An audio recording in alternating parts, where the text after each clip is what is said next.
Well, New Year's Day, about 5 years ago, me, my little sister, my mother, and my stepfather were all in a drunk driving accident. He was drunk and driving, and we hit a tree on the passenger side. And my mother was instantly killed because she hit the tree, or the tree hit her rather. And my little sister went through the windshield and was killed momentarily after that. And I had minor injuries and my stepfather had minor injuries, and we were both rushed to the hospital. Because of his drunk driving issues, or his alcoholism issues, he killed almost three people that night. And that's why I'm here talking about alcoholism with you guys today. In my speech, I'm going to discuss with you the description, causes, symptoms, and treatment for alcoholism. To begin with, alcoholism, according to Dr. Roxanne Dryden-Edwards, alcoholism, also called alcohol dependence or alcohol addiction, is a destructive pattern of alcohol use. It is the third most common disease or mental disease among U.S. Americans. About 14 million Americans in the United States out of like 320 million people have alcoholism issues.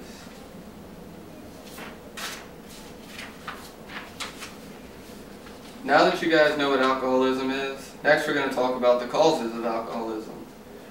Sometimes genetics cause alcoholism. It might run in somebody's family. Say their father is an alcoholic. Most of the time, or some of the times, the kids will grow up to be alcoholics because it's just, I guess, genetics.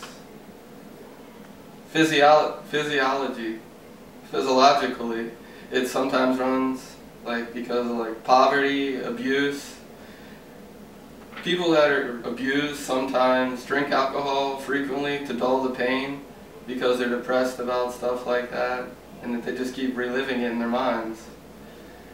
Psychologically, some people have depression issues, low self-esteem.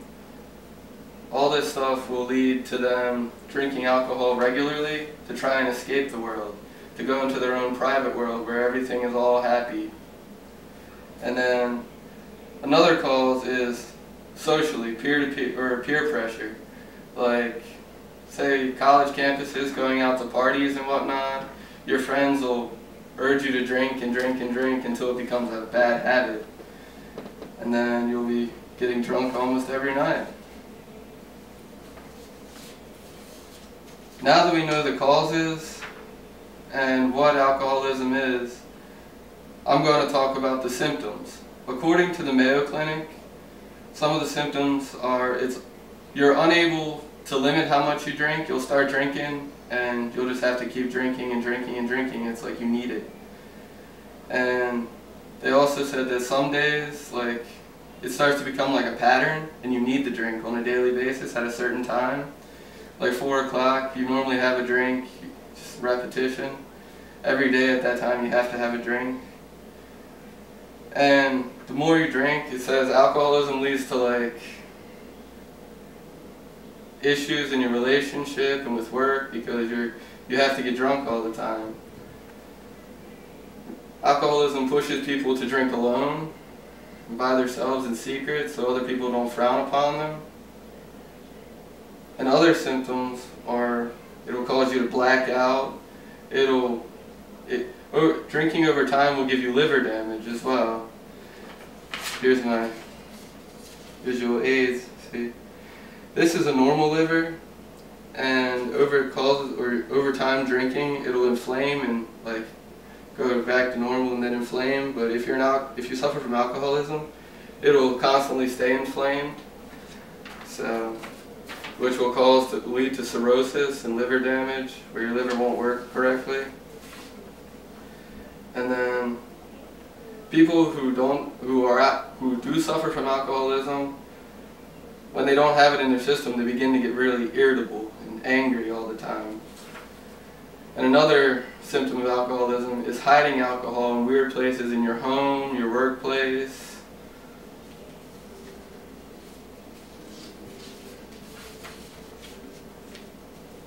Now that we talked about the symptoms of alcoholism, I'm going to talk to you guys about the treatments according to Dr. Octavia Driga. There's a few different treatments that they have. One is detoxification. That's where they send you to like a detox center where you don't get alcohol, you don't have it in your system, and they try and eliminate it from your blood system, which makes you stop craving it.